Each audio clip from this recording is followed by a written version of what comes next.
Dari Mu'adz bin Jabal radhiyallahu an, dia mengatakan, aku di belakang Rasul dan dibonceng Nabi SAW di atas himar, seekor keledai.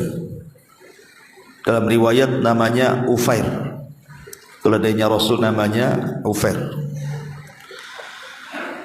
Maka Nabi SAW berkata kepadaku, wahai Mu'adz, tahukah apa hak Allah terhadap hambanya dan apa hak hamba terhadap Allah subhanahu wa ta'ala?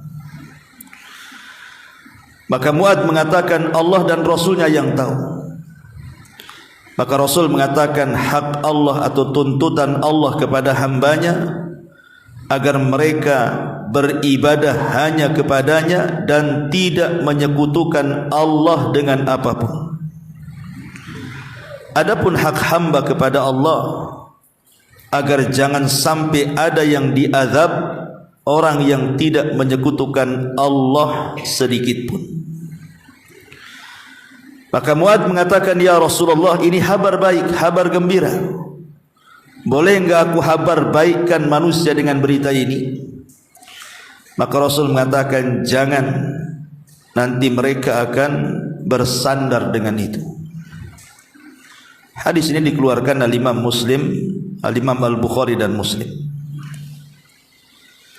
Tapi sebelum kita menjelaskan isinya, sedikit kita akan menjelaskan siapa Mu'adz ibn Jabal radhiyallahu anhu. Mu'adz ibn Jabal radhiyallahu anhu adalah ulamanya para sahabat. Jadi kalau disebut ulamanya para sahabat, Mu'adz bin Jabal lah orangnya. Karena Nabi SAW mengatakan, kelak pada hari kiamat, Mu'adz ibn Jabal itu dilebihkan dari para ulama biratwatin aw ratwataini, dilebihkan dengan satu ratwah atau dua ratwah. Ratwah itu kalau antum ambil batu, kalau antum lempar sejauh-jauhnya, itu disebut ratwah namanya. Lah jarak lemparan batu itulah sampai di mana, begitulah para Mu'adz bin Jabal itu terdepan dibandingkan para ulama yang lain dari kalangan para sahabat, apalagi ulama-ulama setelahnya. Ma'asyiral muslimin yang dimuliakan Allah Azza wa Jalla, Mu'adz bin Jabal ini masuk Islam di usia yang sangat belia, masih muda, 18 tahun. Dia Islam di tangan seorang sahabat mulia, Mus'ab ibn Umair. Saat diutus Nabi SAW untuk berdakwah pertama kali ke Yathrib, maka Mus'ab berhasil mengislamkan banyak manusia, salah satunya adalah Mu'adz ibn Jabal. Sehingga ketika terjadi pembaiatan Aqabah yang kedua, maka Mu'adz adalah satu di antara 72 orang-orang Yathrib yang ikut ke Mekah dan berbaiat kepada Nabi. Salah satunya Mu'adz dalam baiat Aqabah yang kedua. Walaupun usia Mu'adz memang tidak panjang. Mu'adz itu meninggal di usia 36 tahun. Masuk Islam di usia 18 tahun, meninggal di usia 36 tahun. Jadi meninggal muda disebabkan kena penyakit taun. Tetapi usia muda bagi Mu'adz ibn Jabal itu sudah menorehkan sebuah pelajaran besar bagi kita, bahwa usia itu tidak menentukan seseorang itu menjadi alim atau tidak alim. Karena Rasulullah SAW mengatakan, khairukum man tala umruhu wa hasuna amaluhu. Sebaik-baik kalian adalah yang panjang umurnya, baik pula amalnya. Wa syarrukum man tala umruhu wa sa'a amaluhu. Tapi seburuk-buruk kalian adalah yang panjang umurnya, jelek pula amalannya. Tapi Mu'adz bin Jabal sekalipun usianya muda, samalah dengan siapa? Imam Nawawi. Imam Nawawi itu kan usianya 40 tahun meninggal, tapi lihat karyanya luar biasa. Bahkan dia sempat mensyarah kitab Sahih Bukhari, cuman tidak banyak, hanya muqaddimahnya saja. Kata ulama, kalau Imam Nawawi berhasil ketika itu mensyarah seluruh kitab Sahih Bukhari, tentu syarahnya terbaik di dunia. Dia hanya mensyarah kitab Sahih Muslim saja. Lah Mu'adz bin Jabal radhiyallahu anhu, walaupun di usia muda dia meninggal, tetapi dia menjadi ulama luar biasa, menjadi ulamanya para sahabat lagi. Sebab ketika pembaiatan Aqabah yang kedua, kemudian mereka berjanji untuk melindungi Rasul sehingga terjadi hijrah Rasul dari Mekah ke Madinah. Maka sejak itu Mu'adz bermulazamah dengan Rasul dan tidak berpisah dengan Rasul. Belajar terus. Jadi dikenal Mu'adz itu rajin belajar. Saking rajin belajarnya, maka Nabi SAW mengakui kecerdasannya.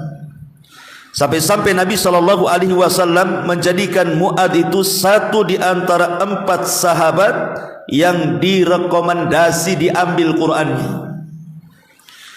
Dan itu sebagaimana dikatakan Anas bin Malik radhiyallahu anhu, jama'al Qur'an ala ahdi Rasulillah sallallahu alaihi wasallam arba'atun kulluhum minal ansar. Al-Quran terkumpul di zaman Nabi sallallahu alaihi wasallam kepada 4 manusia mulia, semua dari Ansar.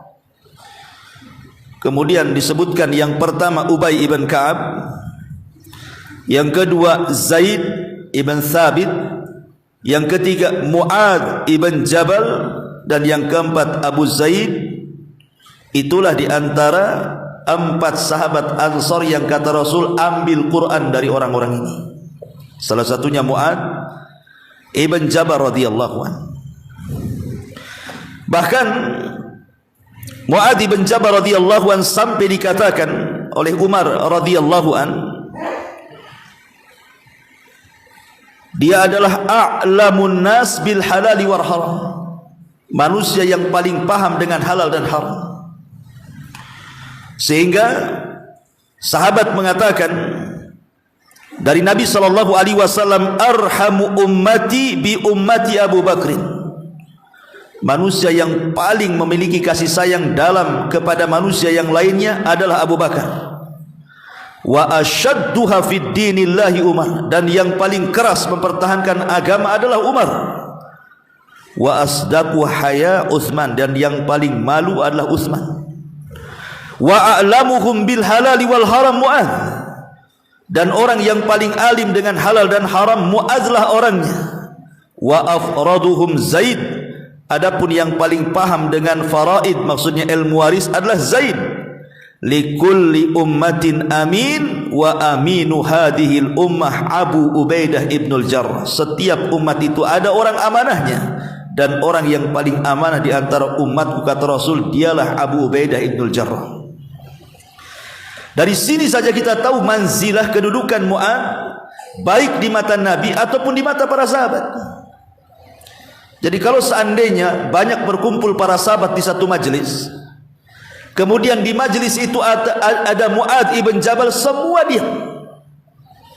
Dan mereka kalau ada muskilah sesuatu pasti bertanya kepada Mu'adz ibn Jabal radhiyallahu anhu. Sampai Umar ibn Khattab radhiyallahu anhu, disebutkan riwayatnya dalam tafsir dari Ibnu Jarir, satu hari Umar radhiyallahu an lewat, kemudian berjumpa dengan Mu'adz bin Jabal, dan ketika itu Umar sudah menjadi khalifah.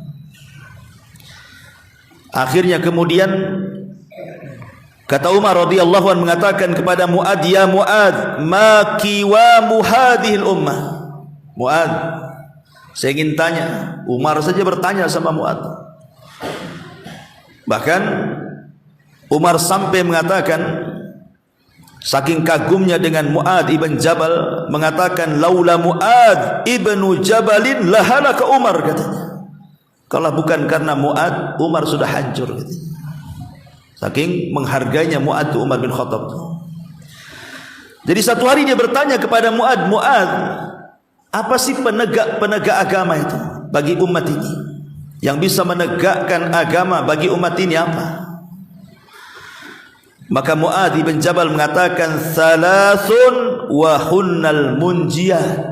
3 perkara dan 3-tiganya adalah penyelamat. Maka Umar radhiyallahu mengatakan, sebutkan 3 perkara itu apa yang bisa menyelamatkan umat ini. Maka kata Mu'adz bin Jabal, yang pertama al-ikhlas wa huwal fitrah. Pertama ikhlas. Itulah fitrah yang difitrahkan Allah kepada manusia. Fitratallah allati fataran nas 'alaiha.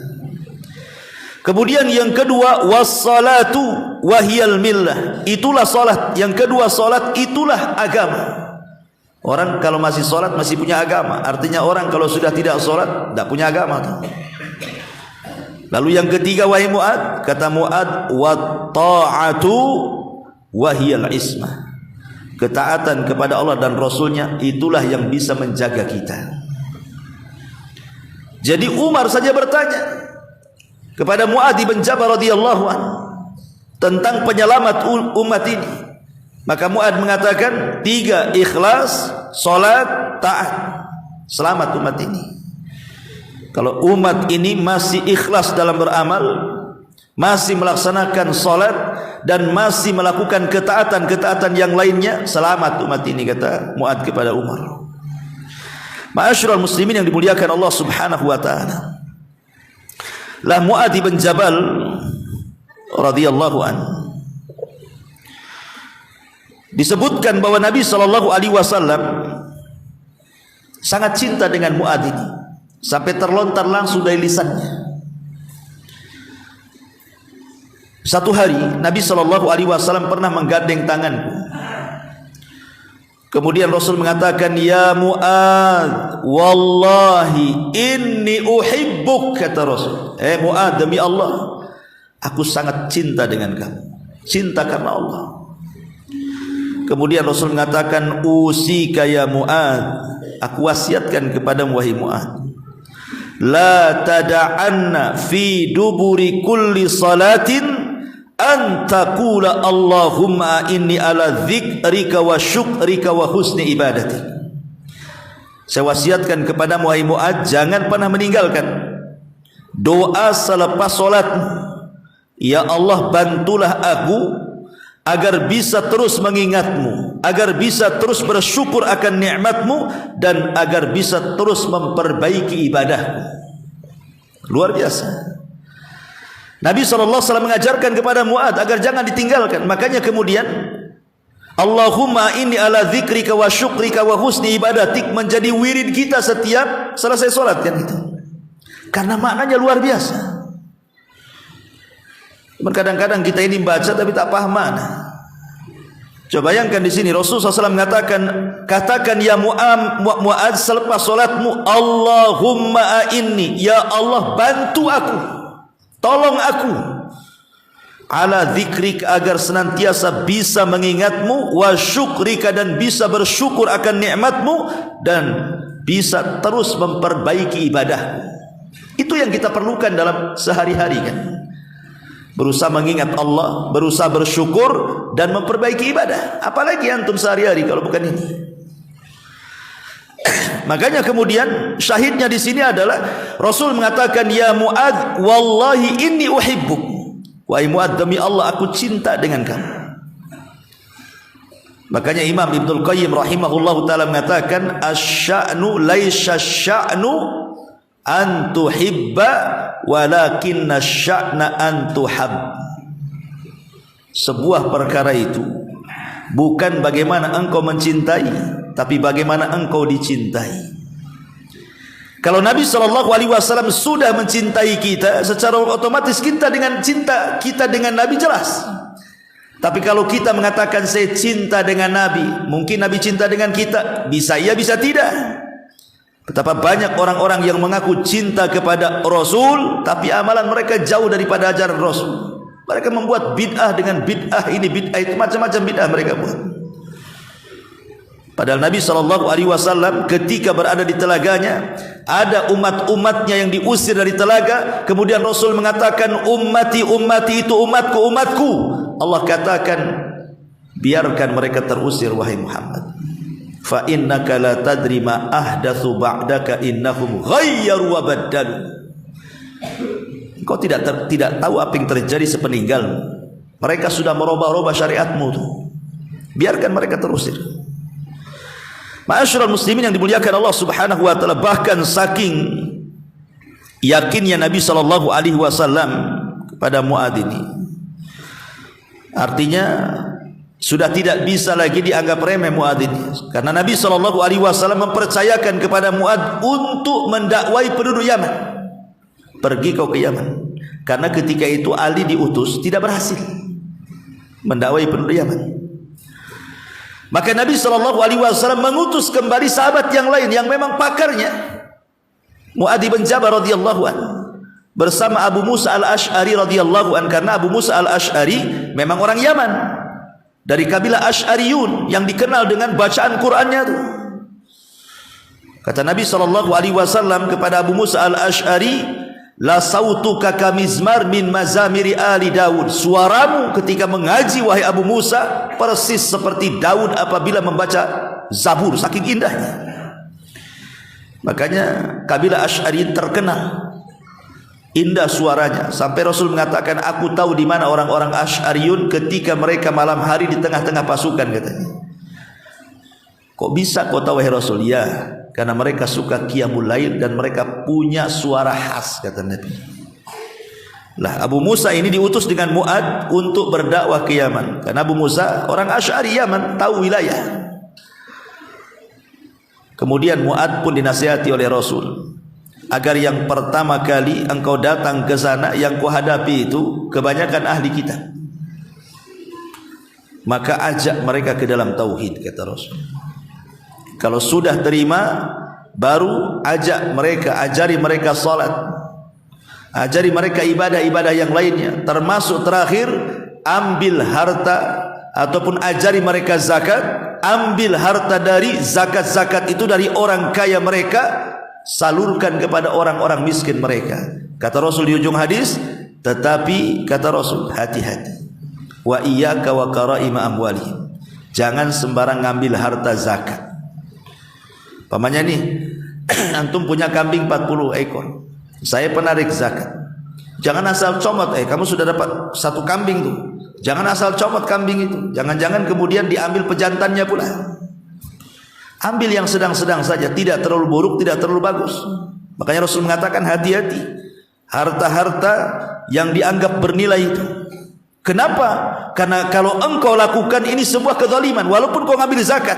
Kemudian Rasul mengatakan, fattaqi da'watal madlum fa innahu laisa bainahu wa bainallahi hijab. Hati-hati dari doanya orang yang dizalimi, wahai Mu'adz.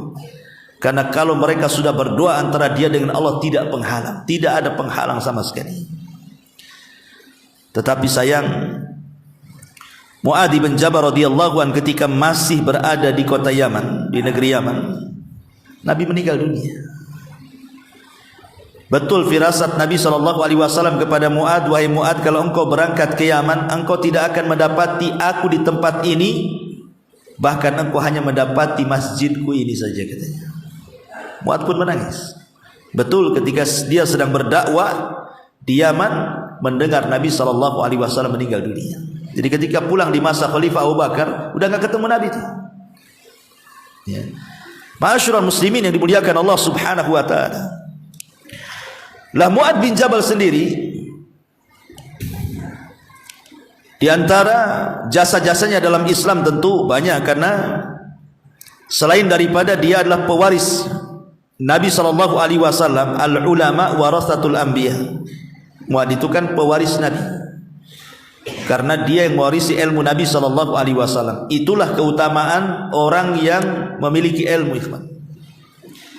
Nabi tidak mengatakan para mujahidin itu pewaris para nabi. Nabi tidak mengatakan ahli-ahli sedekah itu pewaris para nabi, walaupun triliunan mereka sedekahkan. Rasul tidak mengatakan seperti itu, kan? Oh, para mujahidin pewaris para nabi, para ahli sedekah pewaris, tidak. Nabi hanya mengatakan al ulama warasatul anbiya. Ulama itulah pewaris para nabi. Makanya yang mengangkat derajat itu di dunia dan akhirat hanya ilmu. Dan itu berdasarkan nas Al-Quran, yarfa'illahu alladhina amanu minkum walladhina utul ilma darajat. Allah mengangkat derajat orang-orang yang beriman dan orang-orang yang berilmu. Lihat Atha bin Abi Rabah. Atha bin Abi Rabah ini ikhwan, cacat semua badannya. Coba bayangkan, kakinya lumpuh, tangannya tidak bisa digerakkan, nulis pun tak bisa, matanya buta, hidungnya belesek ke dalam. Dia hanya modalnya mendengar. Atha bin Abi Rabah itu, dia belajar hanya modal mendengar. Dia dulunya budak, dimerdekakan tuannya nangis, tidak mau merdeka. Kenapa? Karena belum tentu kalau dia merdeka dia bisa makan di luar dengan kondisi cacat seperti itu. Maka dia mengadu kepada ibundanya. Kata ibundanya, enggak usah sedih, wahai Atha, kau duduk saja di Masjidil Haram, di situ banyak ulama, serap ilmu mereka semuanya, katanya. Ibunya ngasih semangat. Akhirnya Atha bin Abi Rabah duduk di Masjidil Haram yang ketika itu mali bil ulama, penuh dengan ulama. Atha bin Abi Rabah tidak bisa membaca karena tidak bisa melihat. Cemana mau baca? Mau menulis juga tidak bisa menulis karena tangannya setruk. Jadi dia hanya bermodalkan lisan dengan telinga saja tuh. Ketika seluruh para ulama meninggal dunia, sudah diserap di otaknya itu Atha bin Abi Rabah. Akhirnya dia pun warisi ilmunya para ulama di zamannya. Satu dunia berbondong-bondong datang ke Mekah belajar kepada Atha bin Abi Rabah. Pengalaman luar biasa. Sampai khalifah kalau nggak salah Harun ar-Rasyid bawa dua anaknya ketika musim haji. Karena Atha bin Abi Rabah itu pakarnya fikih manasik haji dan umrah di zaman itu. Kalau soal manasik haji dan umrah, ala pakarnya Atha bin Abi Rabah. Jadi khalifah ini datang dengan kedua anaknya. Kemudian Atha diminta untuk dianjak ke kerajaan, menjadi mufti kerajaan yang sah. Tapi Atha menolak dan mengatakan, ya khalifah, ilmu itu yu'ta wa la ya'ti. Ilmu itu didatangi, bukan saya datang kepadamu, katanya. Lihat, walaupun kondisi seperti itu dia berani dengan khalifah. Kalau kau mau ilmu, datang ke sini. Antum enak undang saya datang ke sini. Gimana antum datang ke rumah saya? Belum tentu antum datang. Akhirnya sang khalifah, ya sudah kalau begitu enggak apa-apa. Ketika ada di tenda, bawa kedua anaknya dan mengatakan kepada kedua anaknya, belajarlah kepada orang ini fikih haji dan umrah, katanya. Maksudnya Atha bin Abi Rabah.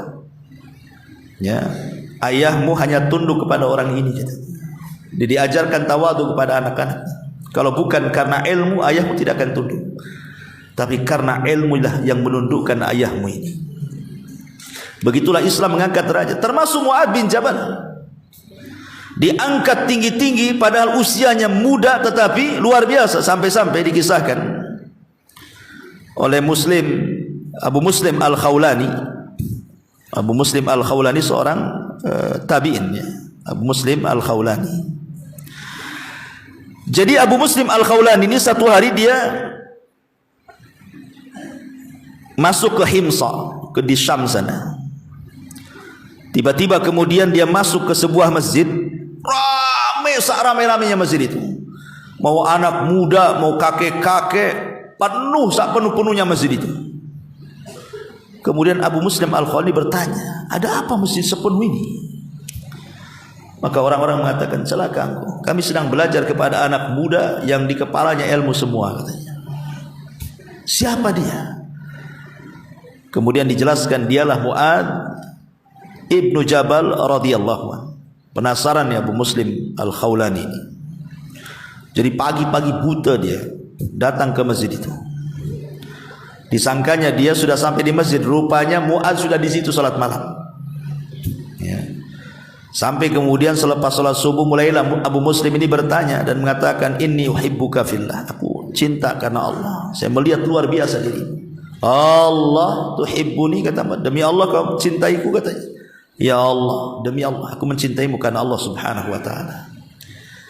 Lihat bagaimana usia muda tapi pengajiannya luar biasa itu Mu'adz bin Jabal. Sampai semua para sahabat yang tua-tua pun belajar. Itulah kemuliaan para ulama, ikhwan.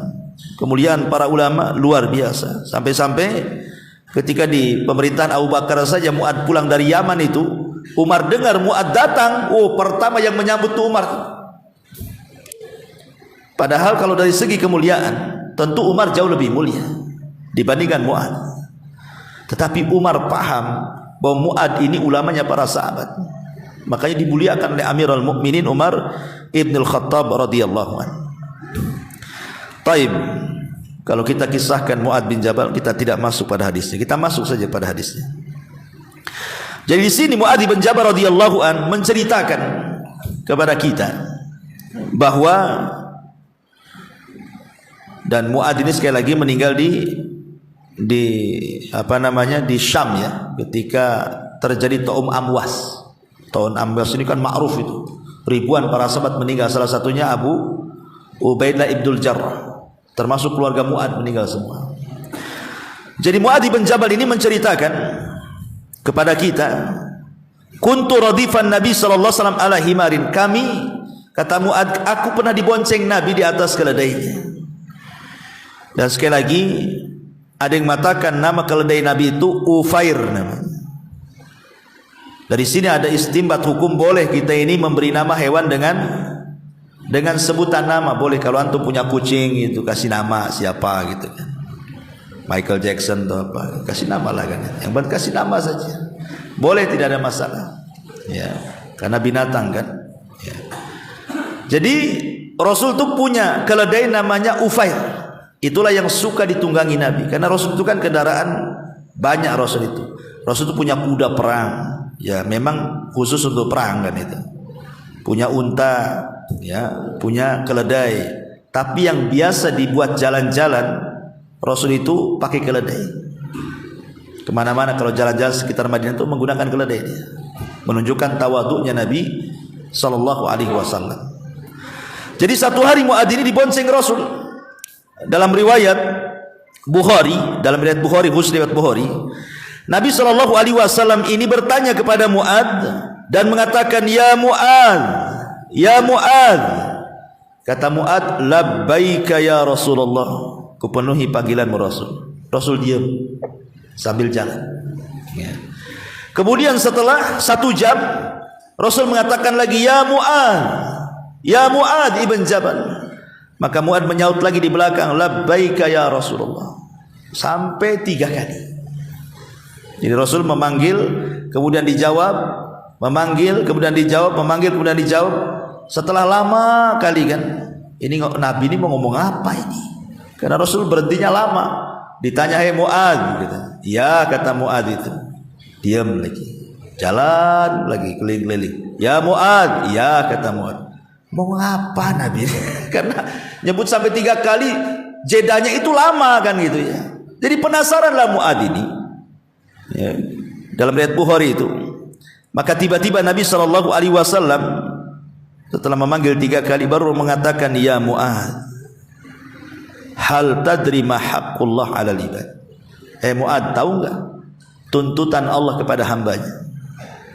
Wa haqqul ibadi 'ala Allah, dan tuntutan hamba kepada Allah Subhanahu wa taala. Di sini ada pelajaran ikhwatu fiddin. Pertama, tawaduknya Rasul. Dia membonceng Mu'ad. Sekarang kita lihat kalau bos-bos itu kan punya ajudan tuh. Siapa yang sopir? Ajudannya kan. Bosnya di sampingnya lah kan. Tapi tidak, ini yang menyetir Nabi. Mu'ad pula dibonceng di atas keledai lagi. Dan kita tahu keledai ini binatang yang paling sederhana karena digunakan untuk mengangkut barang sana sini. Itulah kesederhanaan Nabi sallallahu alaihi wasallam itu. Dan ini menunjukkan bagaimana tawaduknya Rasul, hendak mengajarkan rendah diri. Kemana-mana pakai yang jelek gitu ya. Padahal dia punya unta, punya kuda. Tapi kalau keliling-keliling, yang kompet-kompet sajalah. Ya, keledai gitu. Jadi ketika di atas keledai, Rasul mengatakan, "Mu'ad, tahu enggak hak Allah atas hambanya dan hamba Allah kepada hak hamba kepada Allah?" Maka sebagai adab seorang talabul ilmi, sahabat itu walaupun tahu jawabannya, kalau ditanya Rasul tidak mungkin jawab. Pasti mereka mengatakan, "Allah wa rasuluhu a'lam." Allah dan Rasulnya yang tahu. kecuali kalau Rasul maksa. Terpaksa dijawab. Seperti kisahnya Ubay bin Ka'ab kan. Ketika ditanya, "Hei Ubay, tahu enggak surat ayat yang paling agung dalam Quran itu?" Kata Ubay, "Allah wa Rasul alam." Allah dan Rasul yang tahu. Ditanya lagi sama Nabi. Terpaksa dijawab lah karena sudah berkali-kali Nabi tanya. Sudah dikatakan Allahu alam, masih juga ditanya. Maka kata Ubay bin Ka'ab, "Allahu la ilaha illa huwal hayyul qayyum." Dan dibaca surah Kursi, ayat Kursi. Ya. Dari sini pendalilannya bahwa terpaksa Ubay bin Ka'ab menjawab gitu ya, karena memang dipaksa Nabi untuk jawab. Maka kemudian karena benar jawabannya, kemudian Nabi pun memuji Ubay bin Ka'ab dan mengatakan, "Liyahnika ilma ya Aba Mundhir." Semoga Allah memberikan semangat untuk terus belajar wahai Aba Mundhir, kunyah daripada Ubay bin Ka'ab. Nah di sini Mu'ad dia mengatakan Allah wa Rasuluhu alam, adab, ya, akhlak kepada Nabi sallallahu alaihi wasallam. Allah dan Rasulnya yang tahu. Maka mulailah Rasul menjelaskan, dan ingatlah hadis ini sangat agung. Hadis inilah yang menjadikan kenapa pengarang Kitabut Tauhid menjadikan judul kitabnya diambil dari hadis ini. Kan judulnya kan At-Tauhid Haqqul Ibad 'ala Allah wa haqqullahi 'alal ibad. Ya, judul kitab Tauhid Syekh Muhammad bin kan itu. Diambil dari hadis ini nih judulnya. Dari hadis Mu'ad bin Jabal. Nah di sini kemudian Nabi SAW menjelaskan haqqullah 'alal ibad an ya'buduhu wa la yusyriku bihi syai'an. Tuntutan Allah kepada kita selaku hambanya, Allah hanya minta kepada kita untuk menyembah Dia semata dan tidak menyekutukan Allah. Sampai di sini jelas ya, kawan. Sudah sewajarnya ya kita ini mentauhidkan Allah kan. Bagaimana tidak Allah yang menciptakan kita, Allah yang memberikan rizki kepada kita, Allah yang mengatur kita, Allah yang memberi segala-galanya kepada kita. Ya sudah pantaslah kita menyembah Allah. Sampai sini jelas. Ya. Masalahnya kalimat yang kedua, wa mahaqqul ibad 'ala Allah. Lalu apa tuntutan hamba kepada Allah? Pantaskah hamba menuntut Allah? Tidak pantas. Masa kita menuntut Allah? Allah itu tidak boleh dituntut hamba-hambanya. Lalu apa maksudnya di sini? Kenapa Rasul mengatakan wa mahaqqul ibad 'ala Allah? Maksudnya wa mahaqqul ibad 'ala Allah di sini bukan berarti kita boleh menuntut Allah seolah-olah ya Allah saya sudah mentauhidkan kamu loh. Sekarang saya minta kepadamu jangan masukkan aku ke neraka. Begitu? Enggak. Masukkan aku ke surga saja. Masuk surga bukan karena amalan kita. Masuk surga itu karena rahmat Allah Subhanahu wa taala. Sampai pun kepada Nabi, masuk surga karena rahmat. Maksudnya kalimat wa mahaqqul ibad 'ala Allah, dan apa hak hamba kepada Allah? Maksudnya Allah Subhanahu wa taala mewajibkan kepada dirinya, bukan karena tuntutan hambanya kepadanya. Ini Allah saja mewajibkan kepada dirinya sebagai bentuk rahmat dan kasih sayang Allah. Ketika hamba itu tidak menyekutukan Allah, maka Allah masukkan mereka ke sorga dan tidak dimasukkan ke neraka. Gitu maksudnya. Allah yang mewajibkan dirinya sendiri, bukan karena tuntutan hambanya. Tidak, kita tidak bisa menuntut Allah, ikhwan. Cemana kita menuntut Allah? Emang siapa kita? Maksudnya di sini Allah mewajibkan kepada dirinya bahwa siapapun yang mentauhidkan Allah, tidak menyekutukan Allah, maka dengan kasih sayang Allah, dengan karunia Allah, dengan rahmat Allah, dengan nikmat Allah, maka sudah dipastikan orang ini tidak akan masuk neraka dan dimasukkan ke surga. Begitu maksud kalimat itu kata para ulama. Kemudian kata Nabi SAW, Allah yu'adzib man la yusyrik bi syai'an, agar jangan diazab siapapun yang tidak menyekutukan Allah sedikit pun. Ini kan kabar gembira, ikhwan. Gimana tidak kabar gembira? Asal kita tidak mensekutukan Allah, tidak melakukan kesyirikan, dijanjikan masuk surga secara mutlak. Makanya kemudian kabar gembira ini sampai-sampai kemudian Mu'ad mengatakan, ya Rasul, ini kabar gembira luar biasa, boleh nggak saya kabarkan kepada manusia? Kata Rasul, jangan. Nanti mereka salah paham. Salah pahamnya gimana? Yang penting kan tauhid, mau maling, mau korupsi, mau zina, mau minum khamar, yang penting saya tidak menyembah berhala. Nanti kan masuk surga. Kan begitu maksudnya ya. Kan di sini yang penting tauhid. Saya maling, saya percaya bahwa berhala-berhala itu tidak berhak disembah. Saya masih yakin dengan Allah kan. Saya berzina, yang penting saya tidak melakukan kesyirikan, enggak masalah. Nanti jatuhnya kepada murji'ah. Makanya kata Nabi SAW, nanti disalahpahami. Walaupun sebenarnya ada yang semakna dengan hadis ini, ya. Hadis Abu Hurairah radhiyallahu an. Jadi hadis ini semakna dengan hadis Abu Hurairah radhiyallahu an. Jadi ketika satu hari Abu Hurairah ini datang kepada Nabi SAW, kemudian Rasul mengatakan, ya Abu Hurairah, man qala la ilaha illallah khalisan min qalbihi dakhalal jannah. Kata Nabi kepada Abu Hurairah, siapapun yang mengucapkan la ilaha illallah penuh dengan keikhlasan dalam hatinya, maka dipastikan masuk surga. Kata Abu Hurairah, Rasul, boleh aku kabar gembirakan hal ini kepada manusia? Kata Abu Hurairah, persis seperti Mu'adz kan, boleh nggak saya kabar gembirakan? Awalnya Rasul mengatakan boleh. Akhirnya senang Abu Hurairah. Ketika mau mengkabar gembirakan, jumpalah dengan Umar. Kemudian orang yang pertama kali dikasih tahu itu Umar. Ya Umar, berbahagialah, kata Abu Hurairah, aku mendengar Nabi SAW mengatakan, barang siapa yang mengucapkan la ilaha illallah penuh keikhlasan dalam hatinya, dipastikan masuk surga, katanya. Betulkah itu? Tunggu dulu ayah Abu Hurairah, jangan kau ceritakan dulu sama orang, katanya. Aku datang sama Nabi dulu, katanya. Datang Umar kepada Nabi SAW.